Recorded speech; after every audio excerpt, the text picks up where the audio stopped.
That's very clear information about... Whoa! That's a huge one for Larson! That car just snapped on him and went straight into the wall. Hold on to it, hold on. Yeah, I don't know if I blew a tire or what.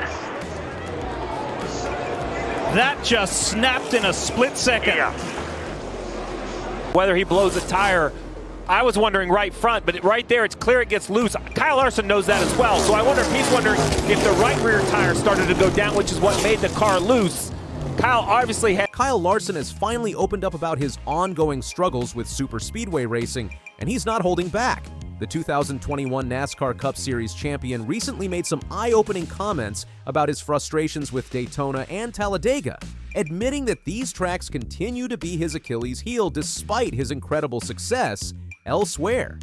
In an interview on Corey LaJoie's Stacking Pennies podcast following the Ambetter Health 400 at Atlanta Motor Speedway, Larson didn't mince words about his feelings. What did the Hendrick Motorsports star have to say? Why is he so frustrated with NASCAR's superspeedway racing format? After finishing P3 at the recently reconfigured Atlanta Motor Speedway, you might think Kyle Larson would be thrilled with the track's new drafting style format. But the Hendrick Motorsports star made a surprising revelation that caught many fans off guard. Larson said, "I would still prefer the old Atlanta just because I feel like I would have, selfishly, a better shot." I would still prefer the old Atlanta, just because I feel like I would have selfishly a better shot. Despite his strong P3 finish, his preference for the old configuration shows just how much Larson values tracks where his individual skill can shine through. The Hampton, Georgia Speedway underwent a major reconfiguration in 2021, transforming from a classic intermediate track to a drafting-style venue similar to Daytona and Talladega. While fans and many drivers have embraced the change, Larson clearly has mixed feelings. Larson explained, "But like pure entertainment value, I don't know how it comes across on TV, but behind the wheel it's tense. It's so tense, just grip to the wheel, little movements, it's fun." But like pure entertainment value, I don't know how it comes across on TV, but behind the wheel it is tense. Like, oh my gosh, glad so you said tense. it, because my heart rate feels like my blood pressure's peaked. Yeah, just grip to the wheel, just little movements. It's fun. His podium finish this year stands in stark contrast to his previous performances at the reconfigured Atlanta. Before this third-place result, Larson had finished P30 or worse in his last 4 trips to the track. That's enough to make anyone question a track redesign. When it comes to traditional superspeedways, Larson didn't hold back his true feelings. In a post-race interview with Kelly Crandall following the Atlanta race, Larson said, "Absolutely, all of us are in more control here, so it's more fun. Daytona and Talladega suck like they suck." This isn't just casual frustration, it's a deep-seated issue for one of NASCAR's most talented drivers. The 2025 season didn't start off well for Larson, who finished a disappointing 20th at the Daytona 500 after starting from position 22. His struggles at Daytona are particularly shocking given his excellence elsewhere. Larson has a dismal 0 for 22 record at Daytona International Speedway and just 1 top 10 finish in the Daytona 500 over the past 5 years. For a driver with 29 Cup Series wins, these statistics reveal a glaring weakness in his otherwise stellar career. During his appearance on the Stacking Pennies podcast, Larson expanded on these frustrations in painful detail. It's difficult. You feel like you start to figure it out and then it changes. Like the Daytona 500, although we haven't had good finishes, I'm confident when we go to a superspeedway. We're up towards the mix of it typically, but Daytona, I was just mad afterwards because every move I made, which wasn't many moves, was the wrong one. It's difficult, and I feel like, like you said, you feel like you start to figure it out, and then it changes. Like the 500, I feel like, although we haven't had good finishes, I feel like I'm confident when I go to a super speedway. We're up towards the mix of it typically, but Daytona, I was just like mad afterwards because I just every move I made, which wasn't many moves, was the wrong one. Larson's vivid description of racing at Daytona reveals the mental toll these tracks take on him. He painted a picture of helplessness and anxiety that many NASCAR fans might not expect from such an accomplished driver. Larson said, "I was getting gridlocked back there, just riding around, riding the middle like, okay, when am I going to wreck?" And then you just get gridlocked, you know, back there, and you're just Waiting to wreck. Ride around. Yeah. And then, yeah, it's just like, I'm just riding in the middle like, okay, when am I going to wreck? This mentality of anticipating disaster rather than planning for success highlights how deeply these struggles have affected his approach. What makes his situation even more frustrating is watching his teammate William Byron excel in the exact same conditions. Then you see guys like William Byron, who's right next to me, miss the wreck by this much every time. It's like, why can't I line myself up in the right lane ever? Yeah, and then you see guys like, you know, William, who's right next to me, misses the wreck by this much every time. Yeah. It's like, why can't I line myself up in the right lane ever? This comparison with Byron is particularly telling. With Byron securing his second consecutive win at the season-opening Crown Jewel event this year, Larson's frustration has only deepened. The contrast between the teammates' performances at superspeedways has led to speculation about a potential mental block for Larson. Jeff Gordon, Larson's mentor and vice president for Hendrick Motorsports, has noticed this mental aspect as well. Gordon said, "I think now I'm starting to see it's getting in Larson's head." Despite his struggles, Larson refuses to chalk up superspeedway racing to mere chance. In fact, he pushed back against the common narrative that success at these tracks is primarily luck-based. He said, "But there's more that goes into it than luck, for sure."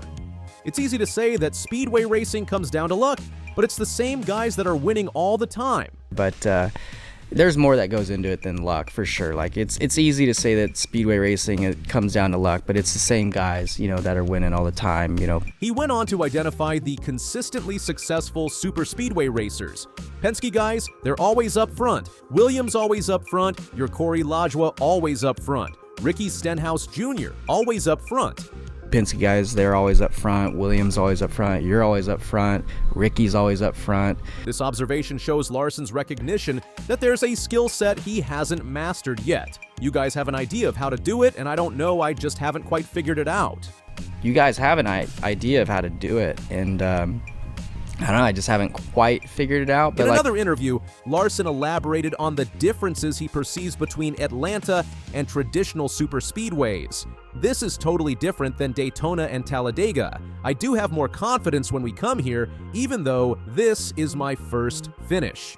Just because I think handling comes into play, and it's not just like luck of the lane that you get in necessarily, where Daytona was a lot of that last week."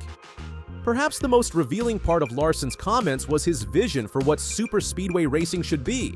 He used the reconfigured Atlanta as a model for what he wishes Daytona and Talladega would become. "It's what I wish that Daytona and Talladega were," Larson stated about Atlanta, "because then I think we would all enjoy it more. The fans would enjoy it more. The racing would be better." Because then I think we would all enjoy it more. The fans would enjoy it more. The racing would be better. What makes Atlanta different in Larson's eyes? He pointed to several key factors. "I just think Atlanta's a good size. It's a small track. And the corner radius, you don't have the grip that you want. And there's, like, gaps and holes to fill." But I just think Atlanta's that good size. You know, it's a small track, and the corner radius, like, you don't have grip that you want, and there's like gaps and holes to fill. And this preference for a track where handling matters more than drafting partnerships highlights Larson's racing philosophy. He values tracks where driver skill and car setup play a larger role than the aerodynamic dance of traditional plate racing. Larson explained, "I feel like I make 50% of the time the right lane decision at Atlanta, where last it is like 10% of the time the right choice at Daytona, so it just works that way." Larson's recent P3 finish at Atlanta wasn't without controversy. In the closing laps, he was involved in an incident with Austin Cindric while battling for the lead. The Team Penske driver blamed Larson for the wreck, which also collected William Byron. When discussing the incident on the Stacking Pennies podcast, Larson took full responsibility. Perception, judgment, I think. But yeah, no, that was definitely, you know, my fault for sure. You know, I had that run and I just wanted to take it, and you know, there was a moment where I thought I was clear. It was going to be tight. He went on to describe the split-second decision that led to the contact. And then I heard clear, and that's, you know, my angle gets bad. And like now, I can start to feel Austin Cindric there, and I'm like, I'm tight. And it was just too late, and I squeezed him in the fence big time. And then I heard clear, and that's, you know, my angle gets bad. And you're already yeah, and tight. like now I can start to feel him there, and I'm like, I'm tight. Yeah. And it was just too late, and I squeezed him in the fence big time. So This incident demonstrates both Larson's aggressive driving style and his willingness to own his mistakes. yeah, that was on me. I was hoping to just like have that tight clear, you know, off of 2, but then him like be there to pick me up Yep. right away, and it was just What happened after the race showed a level of professionalism from both drivers. According to Larson, Cindric sent his business card to Jeff Andrews, Hendrick Motorsports, requesting a conversation with Larson. This old-school approach to addressing on-track incidents impressed Larson, who mentioned they had texted and planned to speak after their meetings. The numbers behind Larson's superspeedway struggles tell a clear story.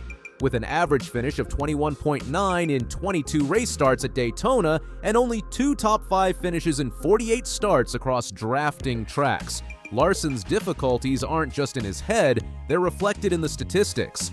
His superspeedway woes date back to his debut at Daytona in 2013 in the Xfinity Series race, which ended in a crash. This pattern of misfortune has continued throughout his Cup Series career, creating a sharp contrast with his performance at other track types. The 2025 Daytona 500 was particularly disappointing for Larson. After entering the season with high expectations, following 6 wins in 2024, he was involved in a disastrous incident on lap 197 that caused fellow racer Ryan Preece to go airborne. Finishing 20th, the worst among the Hendrick Motorsports drivers, only added salt to the wound.